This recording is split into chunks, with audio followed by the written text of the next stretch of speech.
Hello विद्यार्थी मित्रों, good morning. आज हम ओजोन परत बनाने की विधि और उसके क्षय होने की प्रक्रिया के बारे में चर्चा करेंगे। सबसे पहले हम ये समझते हैं कि ओजोन परत को बनाने में किस तत्व का महत्वपूर्ण योगदान है। तो वो तत्व है ऑक्सीजन, जो आधुनिक आवर्त सारणी में 16वें समूह के अंदर है और इसका परमाणु क्रमांक होता है 8।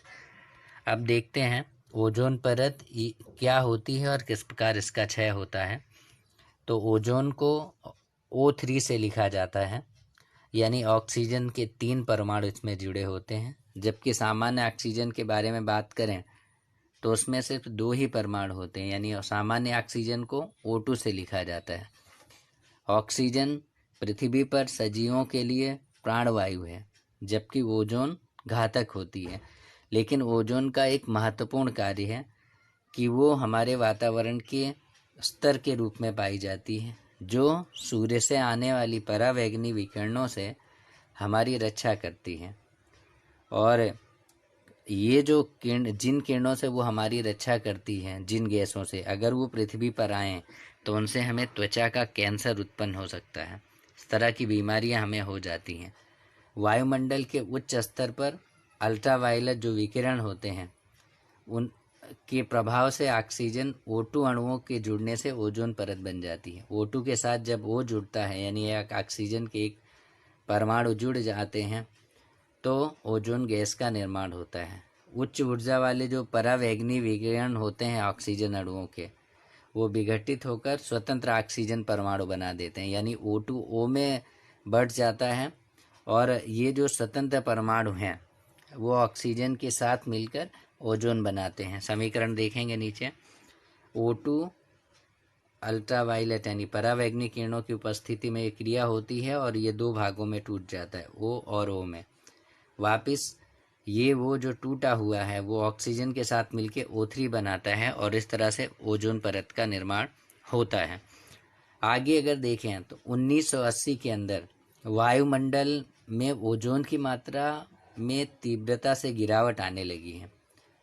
क्लोरोफ्लोरोकार्बन नाम देखेंगे, याद कर लीजिएगा, क्लोरोफ्लोरोकार्बन ये मानव संश्लेषित रसायन है और इसे मुख्य कारक माना गया ओजोन गैस के विघटन का। इनका उपयोग रेफ्रिजरेटर के अंदर किया जाता है पदार्थों को ठंडा करने के लिए एवं अग्निशमक यानी आग वगैरह को बुझाने के लिए किया जाता है। सन 1987 के अंदर संयुक्त राष्ट्र पर्यावरण कार्यक्रम के अंदर ये सर्वानुमति से ये पास किया गया कि अब हम CFC का जो उत्पादन है उसे कम करेंगे और 1986 में जितना उत्पादन था उसी स्तर पर इसे रखा जाएगा, ताकि ओजोन परत को क्षय होने से बचाया जा सके। अब यह अनिवार्य है कि दुनिया भर में जितनी भी रेफ्रिजरेटर निर्माण करने वाली कंपनियां हैं वो CFC रहित रेफ्रिजरेटर बनाएं। तो अगर हम यहाँ पे देखने जाएं, उस एक निचोड़ देखें, तो ऑक्सीजन के 3 अणुओं से मिलकर ओजोन परत का निर्माण होता है।